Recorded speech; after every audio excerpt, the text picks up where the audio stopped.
Personal na binigyang parangal ni PB Chief General Nicolas Torre III ang isang tauhan ng CIDG na nasawi sa operasyon sa San Jose de Dagat Island. Magugulitang nabaril sa ulo noong Agosto 7 si Patrolman Perez Sida Jeso ng suspect habang nagsasagawa umano ng Surveillance Comprehensive Law on Firearms and Ammunition.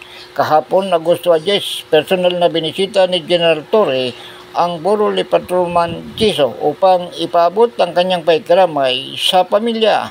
Iginawa din ni Torre ang posthumous award na medalya ng kadakilaan bilang pagkilala sa kabayanihan at sakripisyong ibinuwis ng biktima ang buhay sa pagtupad ng kanyang tungkulin.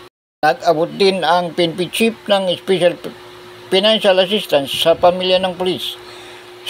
Samantala, bilang pagkilala rin sa kabayanihan sa parehong operasyon, iginawad kay Patrolman Lionel Estruso, kasamahan ni Patrolman Jeso sa operasyon, ang medalya ng kadakilaan. Ako si Edwin Moreno para sa TWRB 103.9 News FM. Ikaw ang una.